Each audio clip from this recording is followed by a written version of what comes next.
Muy buenas noches con todos los que están conectados a través de esta página de Facebook. Les saluda su servidor y hermano en Cristo, Guillermo Pastor. Agradezco la invitación del Ministerio Cristo Reconciliando al Mundo por darme la oportunidad de poder compartir la palabra de Dios en esta noche. Para hoy tenemos un tema de suma importancia que lleva por título La culpabilidad del hombre. Y yo quisiera inmediatamente ir directamente con el tema.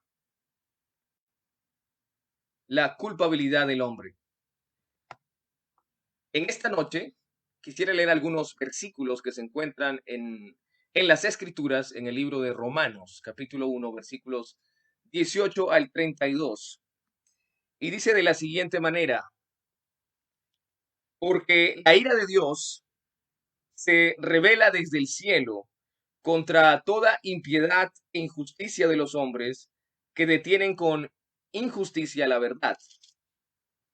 Porque lo que de Dios se conoce les es manifiesto, pues Dios se lo manifestó, porque las cosas invisibles de Él, su eterno poder y deidad, se hacen claramente visibles desde la creación del mundo, siendo entendidas por medio de las cosas hechas, de modo que no tienen excusa. Pues, habiendo conocido a Dios, no le glorificaron como a Dios, ni le dieron gracias, sino que se envanecieron en sus razonamientos, y su necio corazón fue entenebrecido.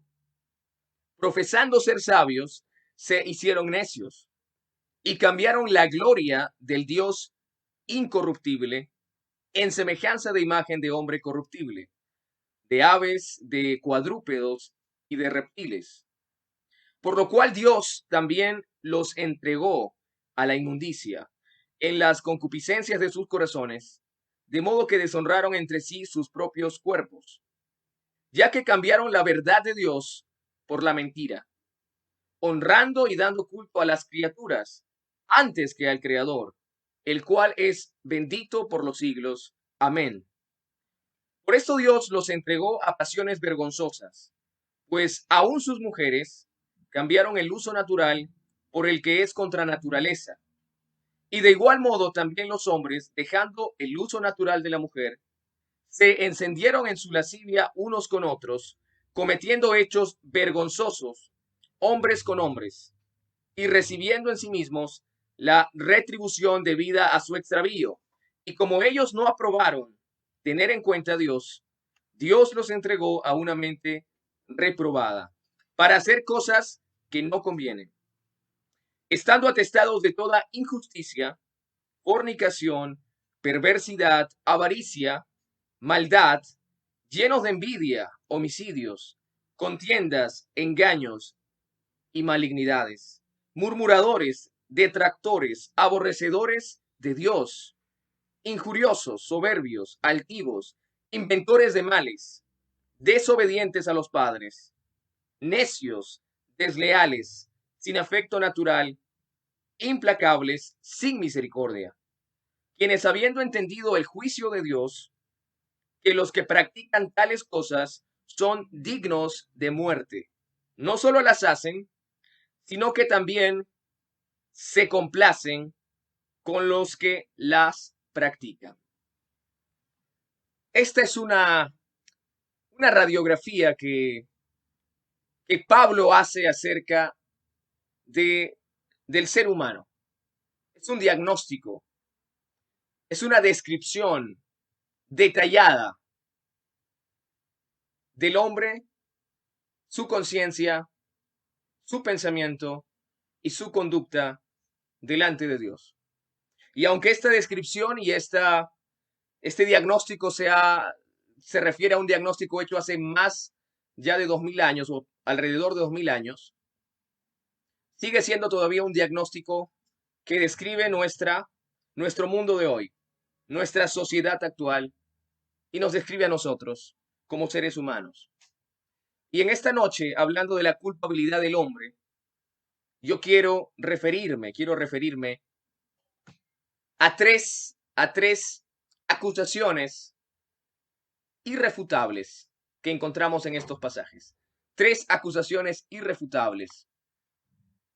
Hay tres acusaciones que encontramos en estos pasajes a lo largo de estos versículos que nos van a poner a nosotros en una condición en la cual no podemos decir que que podemos escapar o que somos justos. Todos nosotros tendremos que ponernos en esta misma condición, en esta misma situación y declarar nuestra culpabilidad. Tres acusaciones irrefutables. Hay tres acusaciones que nadie puede resistir. Tres acusaciones que que el ser humano no puede resistir, que no puede refutar y no puede defenderse ante dichas acusaciones. En primer lugar, el hombre conoce a Dios. Tú que me escuchas, tú conoces a Dios. Aunque tal vez digas que no tienes una relación o una conexión o una cercanía con Dios, tú conoces a Dios en un sentido. Todos los seres humanos conocen a Dios. Dice el versículo 21, pues a pesar de haber conocido a Dios, no lo glorificaron como a Dios, ni le dieron gracias, sino que se envanecieron en sus razonamientos y su necio corazón se llenó de oscuridad. Esta es el primer argumento y la primera acusación que cada uno de nosotros recibe de parte de la palabra de Dios y no podemos negar dicha acusación, porque todos conocemos a Dios de cierta manera. Todos conocemos a Dios de cierta manera. ¿Y cómo Dios se da a conocer al hombre? Bueno, el texto señala que Dios se da a conocer a través de la creación. Dice el versículo 20, porque las cosas invisibles de Él, su eterno poder y deidad, se hacen claramente visibles desde la creación del mundo. Desde la creación del mundo, siendo entendidas por medio de las cosas hechas, de modo que no tienen excusa. Cada uno de nosotros conoce en cierta medida a Dios solamente por medio de lo creado, de la creación en general. Cuando leemos el libro de Génesis, encontramos que Dios creó los cielos y la tierra, e hizo al hombre conforme a su imagen y semejanza. Varón y hembra los creó. Vemos a Dios creando todas las cosas, los astros, los animales, la vegetación y al hombre, hecho a su imagen y semejanza. Cuando uno examina esta realidad, cuando uno examina las características biológicas del ser humano, por ejemplo, uno se da cuenta que esto no puede ser fruto del azar o de la casualidad. Uno se da cuenta que detrás de lo creado hay una mente maestra, hay un artista, hay un diseñador, hay un creador. Cuando uno analiza la biología, cuando uno analiza las ciencias naturales y toda la gama de expresiones en cuanto a la creación y a las características que ésta posee, uno se queda maravillado, se queda asombrado, se queda deslumbrado realmente por la exactitud, la grandeza, la profundidad. Uno se queda realmente asombrado por el detalle, por la perfección, por esa profundidad y esa pericia de Dios al crear todas las cosas. Cuando uno observa lo creado, se da cuenta que detrás de ello hay una mente más grande que la nuestra. Y nosotros podemos hablar, haciendo una comparación sencilla, de lo siguiente. Si nosotros encontramos un artefacto, como podría ser una computadora, un celular, un televisor, o tal vez hablando de un cuadro artístico, uno no puede pensar que un cuadro artístico o que un objeto tecnológico, un dispositivo tecnológico, no tiene un creador. Es decir, la complejidad del objeto, la complejidad del producto, del artefacto, nos indica que detrás de hay una mente creadora. Y al observar nosotros la creación, tenemos que llegar a la conclusión lógica y el sentido común nos indica que detrás de la creación tiene que haber un creador, un hacedor, alguien que ha hecho todas las cosas. No pueden las cosas haberse dado de casualidad, sino que éstas se han hecho por la mente maestra, que es la mente divina, que es la mente de Dios. Dios mismo, Dios hacedor, Dios creador, Dios poderoso para crear todas las cosas. Entonces, en primer lugar, estamos diciendo que la creación da testimonio del creador. Dios, Dios es el creador de todas las cosas. Y tú y yo conocemos que Dios es el creador. Es irrefutable y es innegable.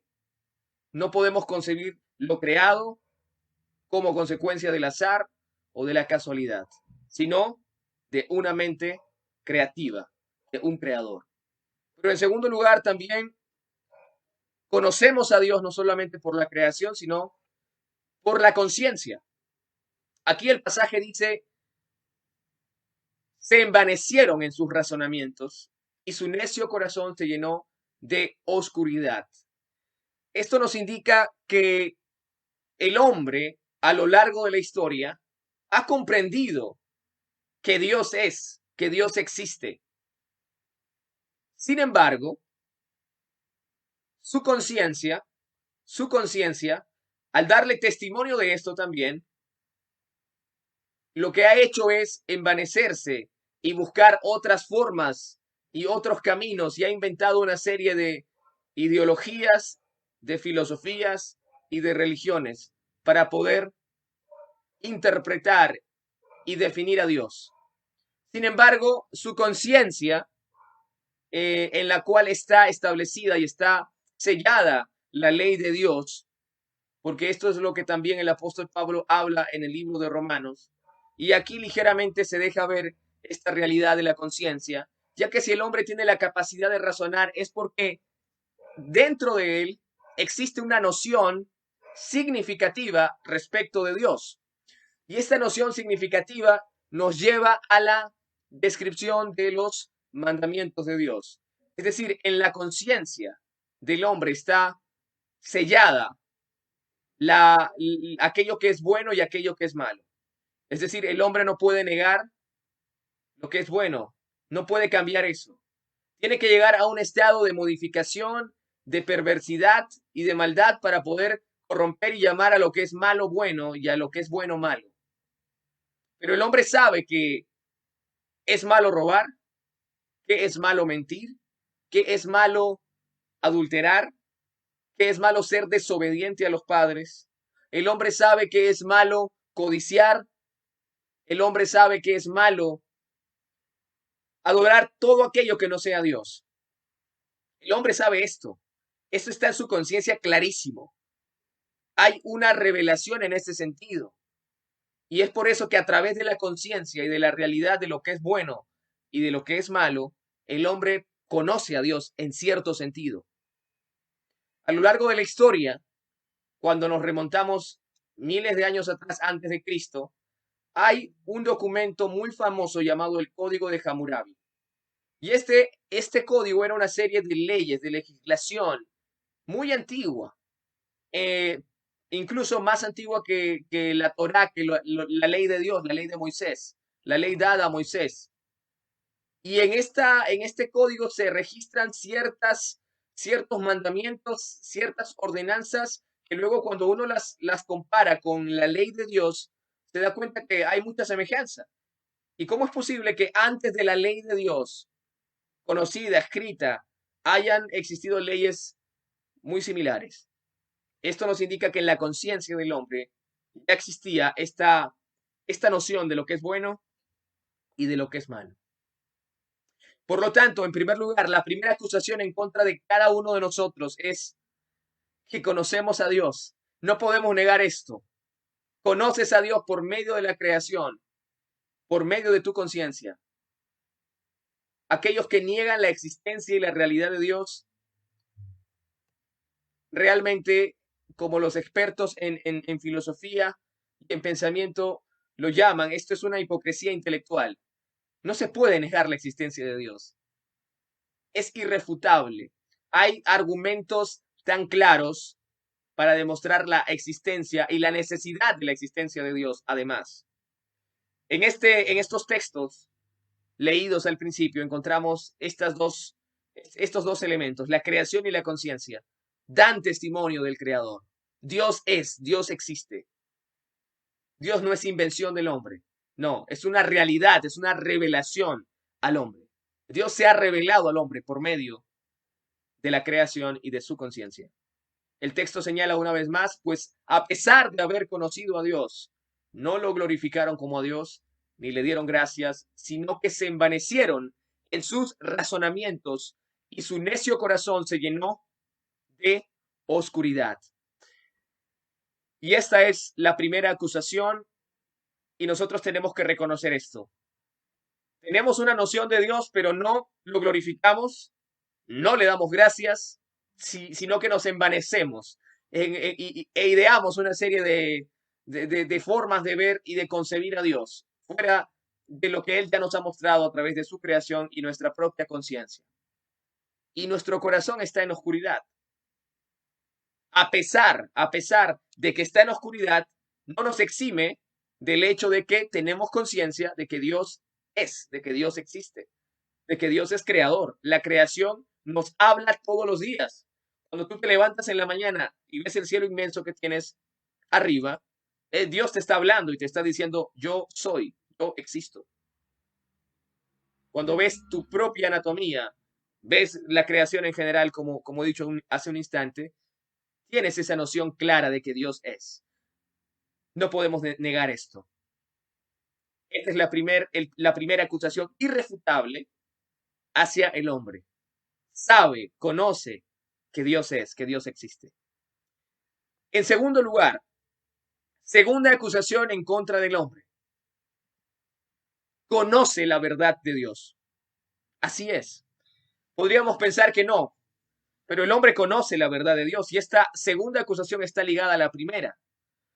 Porque el versículo 25 señala lo siguiente, cambiaron la verdad de Dios por la mentira y honraron y dieron culto a las criaturas antes que al Creador, el cual es bendito por los siglos. Cambiaron la verdad de Dios por la mentira. Y si cambiaron la verdad de Dios por la mentira es porque conocían la verdad de Dios.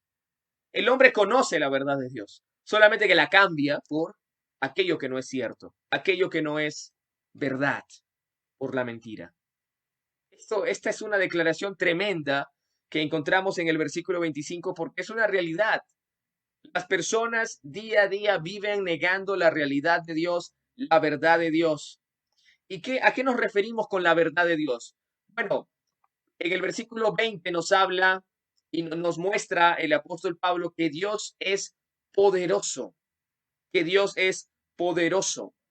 Dice el versículo 20, porque las cosas invisibles de Él, su eterno poder y deidad, se hacen claramente visibles desde la creación del mundo.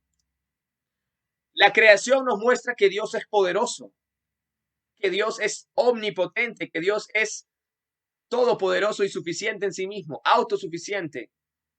Es creador, es hacedor y esto demuestra su omnipotencia, su poder.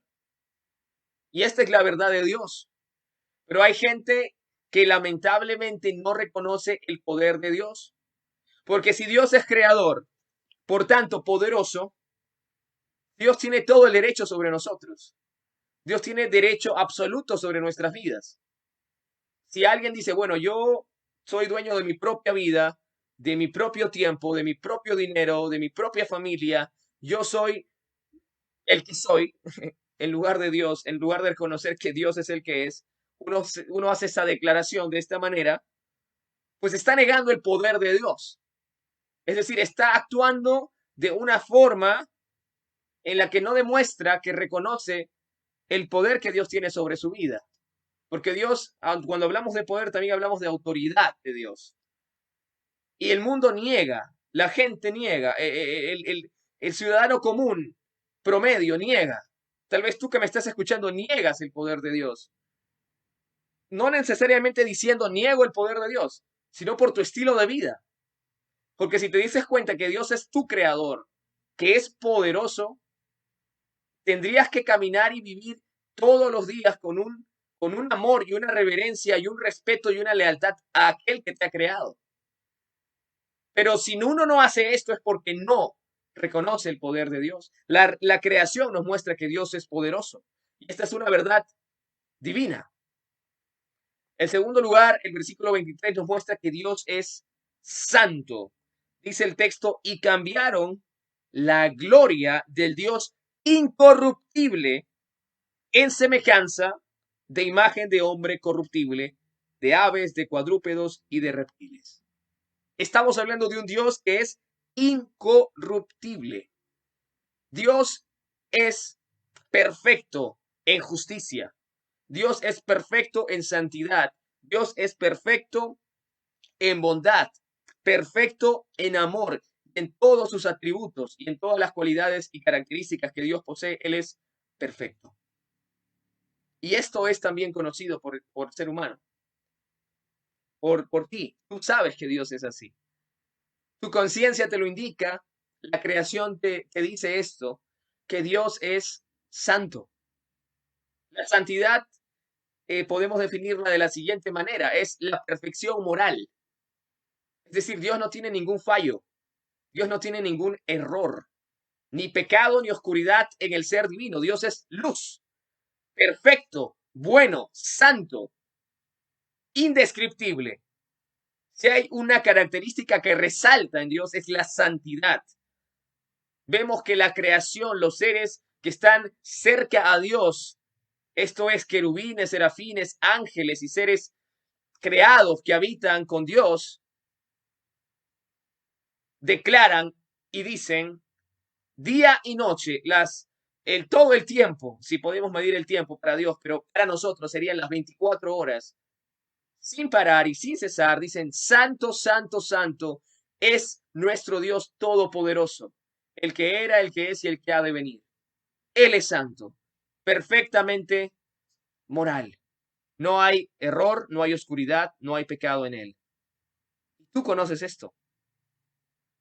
Yo solamente te estoy recordando que es santo, porque tu conciencia te dice que Dios no puede ser corrupto, Dios no puede ser pecador, en Dios no puede habitar la oscuridad y las tinieblas. Dios es absolutamente santo. Y esta es una segunda verdad que encontramos en estos pasajes. Pero el hombre ha cambiado la verdad de Dios por la mentira. Entonces tiene un concepto de Dios distorsionado. Ya no tiene un concepto de Dios apropiado, sino que hay quienes dicen, Dios me acepta como yo soy en el sentido de aprueba mi pecado, aprueba mi maldad. A Dios no le importa si yo fornico, si adultero, si miento, si soy homosexual, si puedo matar al niño que tengo dentro de mi vientre. Y el hombre ha cambiado esta verdad de Dios por la mentira. Y ha dicho, Dios acepta, Dios nos ama así. A Dios no le importa que practiquemos estas cosas. Error. Esto es una falacia, esto es una mentira. Dios es santo y nuestra conciencia nos acusa. Sabemos nosotros que lo es. Y no podemos negar esta verdad. Además, el versículo 25, justamente que está en pantalla, nos señala que Dios merece adoración. Dice el texto, cambiaron la verdad de Dios por la mentira y honraron y dieron culto a las criaturas antes que al Creador, el cual es bendito por los siglos. Amén. Dios es merecedor de adoración.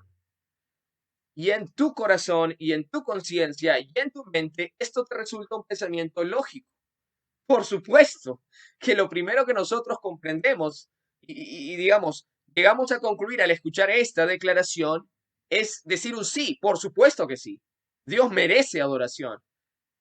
Es el único que merece adoración por el hecho de ser creador de todo. Yo no merezco adoración. Tú no mereces adoración. El ser humano, por más virtudes, atributos, talentos, dones, capacidades, destrezas, pericias que tenga, no merece adoración. Pero el hombre de hoy, aunque no lo quiera aceptar, adora a otros seres humanos. Los pone por encima de Dios o los equipara a Dios. Podemos poner a un artista como nuestro Dios, como nuestro modelo, pero en un sentido idolátrico. Lo ponemos a veces como Dios nuestro. Bueno, hoy en día se podría poner, la juventud de hoy pone a los llamados influencers como dioses, como modelos a alcanzar, como inspiración para ellos. Y esto es un acto de idolatría. Cuando uno se pone a sí mismo en lugar de reconocer a Dios, también esto es un acto de idolatría. El acto de idolatría o la idolatría en sí es todo aquello que puede ocupar el lugar de Dios o que ocupa el lugar de Dios. En vez de reconocer y darnos cuenta lo que nuestro sentido común nos indica a través de la creación y de nuestra conciencia, que Dios es poderoso, que Dios es santo y que Dios es el único que merece adoración, lo que nosotros hacemos es actuar de una forma idólatra, colocándonos a nosotros mismos como dioses también. Porque si yo digo, yo hago con mi vida lo que quiero, esto es un acto de idolatría. No es Dios quien va a ordenar mi vida, sino yo. ¿Qué es eso sino un acto de idolatría? Y el otro pecado que nos lleva, que el hombre, en el cual el hombre se desenvuelve de manera explícita y sin ninguna restricción y sin ninguna vergüenza y sin ningún pudor, al cambiar la verdad de Dios por la mentira, es lo que Pablo aquí señala, es la homosexualidad. Podemos hablar de ciertas indicaciones que Pablo hace aquí, pero hay algo que enfatiza él, que es la homosexualidad, que es esta distorsión del diseño de Dios. Es decir, el diseño de Dios del hombre y la mujer unidos en el vínculo santo del matrimonio ya se desvirtúa desde, bueno, empezar relaciones fuera del matrimonio o extramatrimoniales, como puede ser la fornicación o el adulterio, o el no establecer, pues, el establecer una unión libre, no casándose, sino simplemente conviviendo. Este es un pecado delante de Dios, porque rompe el vínculo matrimonial, rompe el diseño de Dios. Cuando Dios creó a Adán y Eva, al crear a Eva, le dijo a Adán, no es bueno que el hombre esté solo. Y creó a Eva para que sea su ayuda idónea. Y el vínculo matrimonial es una idea de Dios, es una institución divina. El matrimonio es una institución divina.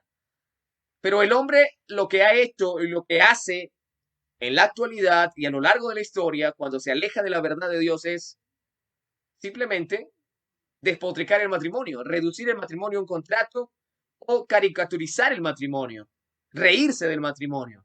Al reírse del matrimonio se está riendo de su creador, de aquel que instituyó el matrimonio. Pero esto es un lado de alejarse de la verdad de Dios. Ahora, la perversidad y podemos decir, el proceso degenerativo que produce el pecado en el hombre es cambiar el uso natural, como Pablo aquí dice. El apóstol señala,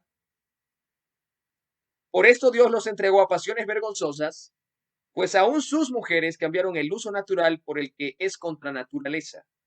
Y de igual modo también los hombres, dejando el uso natural de la mujer, se encendieron con su lascivia unos con otros, cometiendo hechos vergonzosos, hombres con hombres, y recibiendo en sí mismos la retribución debida a sus extravíos. Y es la homosexualidad, aunque es un pecado como podría ser el adulterio, la fornicación y cualquier otro pecado, otra forma de quebrantar la ley de Dios, Dios le da una atención especial a la homosexualidad y él dice que esto ya es el colmo de colmos. Este es un estado en el que el hombre llega no de la noche a la mañana, sino es un proceso de realmente de degenerarse. Y la sociedad en la cual hoy nos movemos, aunque ciertamente todavía hay una reserva moral en nuestra nación, pero también no podemos negar que también hay un movimiento muy grande por homosexualizar al ser humano, por volvernos afeminados, por cambiar nuestra concepción lógica y nuestro sentido, lo que el sentido común nos indica, es que yo soy un hombre Biológicamente Dios me ha hecho así. Yo no puedo llamarme mujer, aunque sienta, aunque desee, no puedo reconocer eso. Ese es ese es un acto en contra de Dios directamente. Pero la homosexualidad es aquello a lo que se llega cuando se cambia la verdad de Dios por la mentira, según los textos que estamos leyendo en esta noche. Segunda acusación entonces, conoce la verdad de Dios. El hombre conoce la verdad de Dios. En primer lugar, el hombre conoce a Dios. En segundo lugar, el hombre conoce la verdad de Dios. Solamente que la niega, solamente que se pone en contra de. Y en tercer lugar, el hombre, el ser humano, conoce el juicio de Dios. Conoce el juicio de Dios. Dice el último versículo del capítulo 1, 32, dice, y aunque saben bien el juicio de Dios, en cuanto a que los que practican tales cosas son dignos de muerte. No solo las hacen, sino que también se complacen con los que las practican. ¡Wow! Esto es increíble. Porque el ser humano no solo conoce a Dios, sabe que existe, no solamente conoce su verdad, sino que también conoce el juicio de Dios. Es consciente que Dios lo va a juzgar. Cuando una persona quiere negar esto y dice, perdón, y afirma y dice que no, en realidad está contradiciendo lo que su conciencia le indica. Porque el ser humano sabe que Dios va a juzgarlo. Es consciente, está al tanto de esto. Aunque lo quiera negar, aunque quiera ir en contra de esto, sabe perfectamente que, que existe un juicio. Sabe que un día va a estar delante de Dios y que Dios va a pedirle cuentas de todo lo que ha pensado, ha dicho y ha hecho. El hombre sabe perfectamente que tiene una cita impostergable con su creador. Dios ha de demandar del ser humano todo lo que ha hecho con su vida, todo lo que ha hecho con el tiempo que Dios le ha dado, con los talentos que Dios le ha dado, con los recursos que ha recibido, con el dinero que tiene, con el poder o la capacidad que tiene. Todo lo que nosotros tenemos y todo lo que somos es un don de Dios. No lo tenemos de gratis. Dios, es decir, no lo tenemos, mejor dicho, por nuestra propia voluntad, sino que es Dios quien nos ha concedido esto como un regalo, como un don. Pero no nos lo ha dado simplemente para que nosotros los poseyamos, sino para que podamos, con todo lo que Dios nos ha dado, administrar correctamente esto y poder glorificar. Esto es agradar a Dios, rendirle tributo, rendirle adoración a Dios. Y el hombre es consciente del juicio de Dios. Saben bien el juicio de Dios, lo dice categóricamente las Escrituras. Saben bien el juicio de Dios. Cuando una persona dice que no sabe, en realidad está mintiendo. Porque sabe que hay un juicio. Sabe perfectamente y su conciencia lo acusa. Que cuando actúa mal, sabe que un día va a enfrentar a Dios por eso que está haciendo en este momento. Sin embargo, aquí el pasaje nos señala ciertas cosas importantes a considerar. En primer lugar, nos indica que el hombre practica el pecado. Dice aquí, en cuanto a los que practican tales cosas, son dignos de muerte. ¿Qué cosas practica el ser humano? Bueno, Pablo hace una descripción realmente escalofriante de esto en los versículos que anteceden al versículo 32. Desde el versículo 29 dice, estando atestados de toda injusticia, injusticia 1, fornicación, perversidad, avaricia, maldad, llenos de envidia, homicidios, contiendas, engaños y malignidades. Continúa Pablo y dice, murmuradores, detractores, aborrecedores de Dios, injuriosos, soberbios, altivos, inventores de males, desobedientes a los padres, necios, desleales, sin afecto natural, implacables, sin misericordia. Esta es una descripción del siglo XXI, del hombre del siglo XXI. Esta no es solo una descripción del hombre hace 2000 años, no es una descripción del hombre del primer siglo, es una descripción del hombre actual, del hombre moderno. Es más, podemos decir que es una descripción del hombre a lo largo de la historia. Se caracteriza el ser humano por practicar estas cosas. Y muchas veces no solamente por practicar estas cosas, por vivir en ellas, es decir, que esto forma parte de su estilo de vida, sino que el texto también nos señala que se complace en él, se complace en el pecado.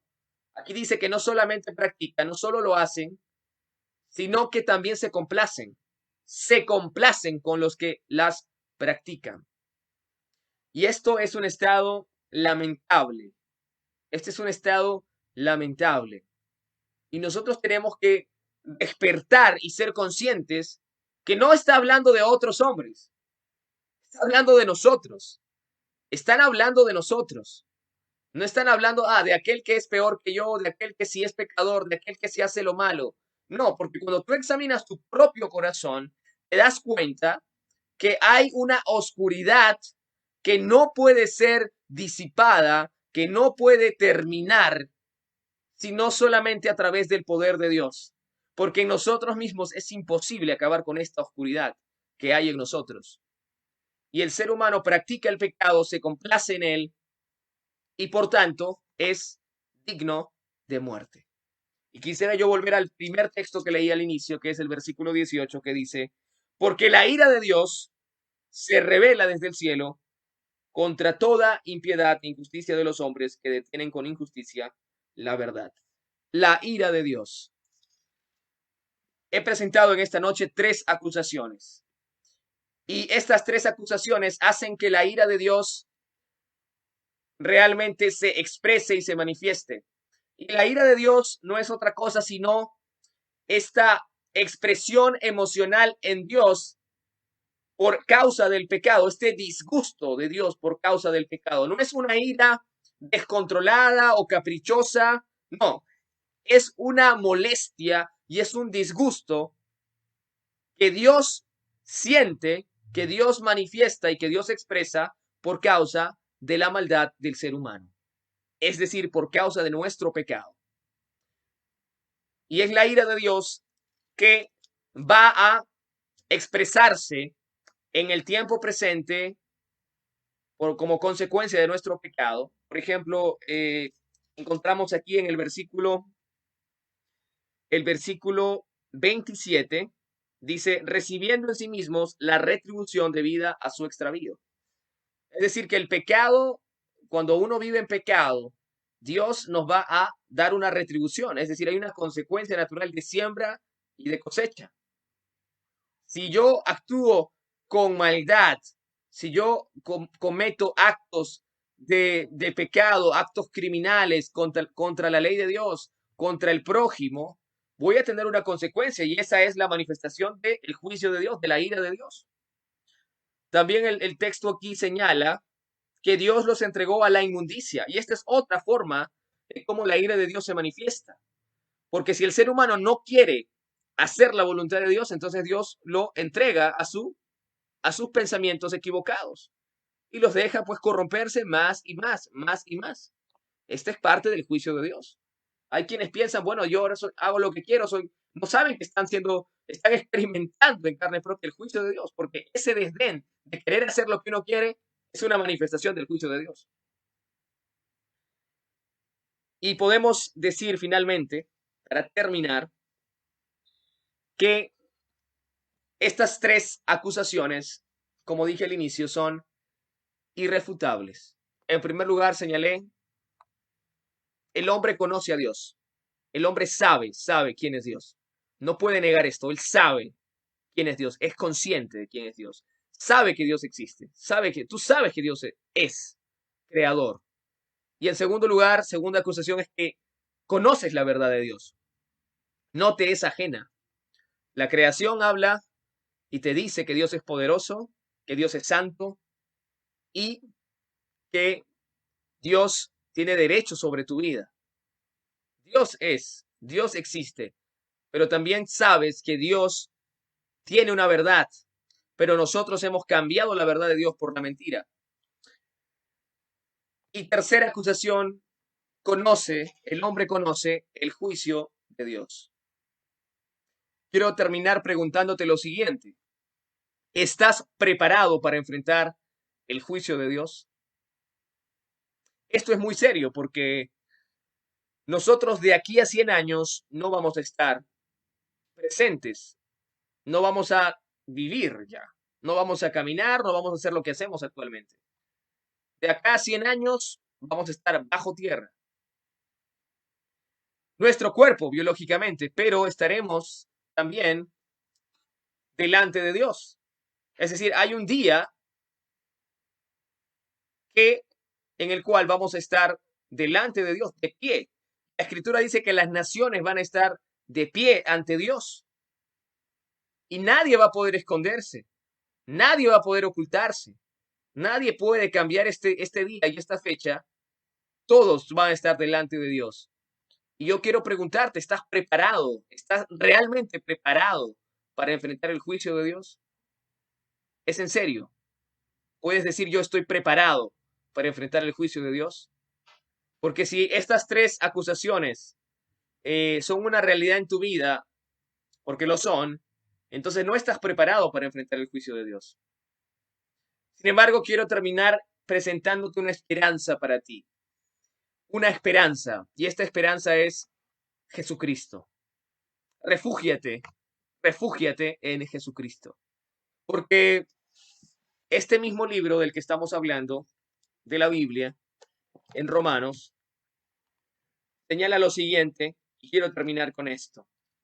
Dice el capítulo 5, versículo 1, de la siguiente manera. Dice, justificados pues por la fe, tenemos paz para con Dios por medio de nuestro Señor Jesucristo.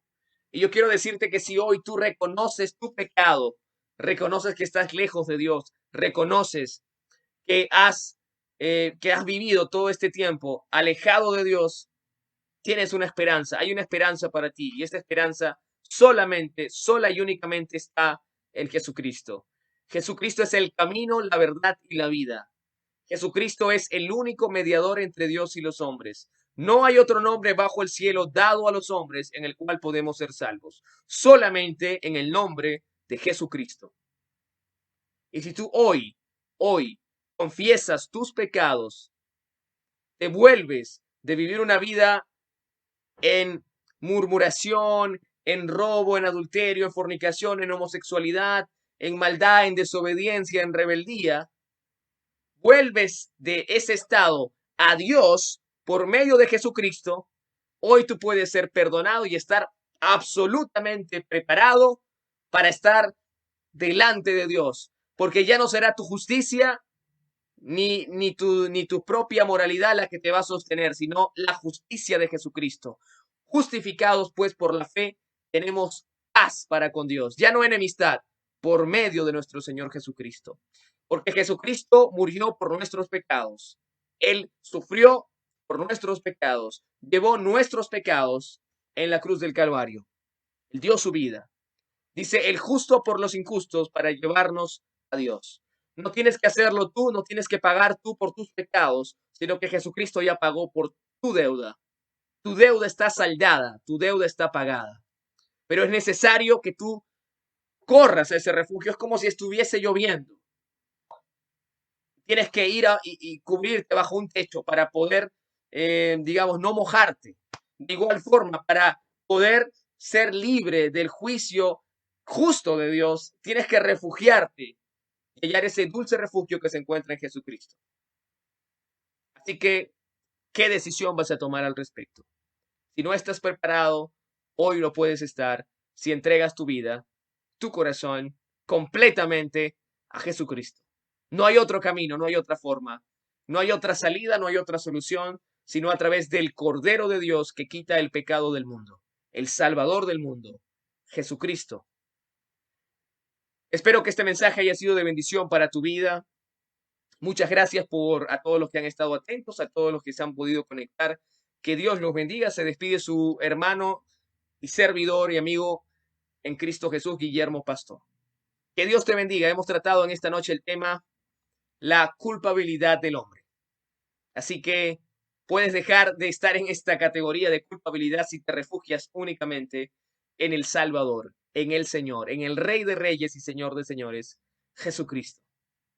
Espero que puedas hacerlo y que este mensaje haya sido de trascendencia para tu vida.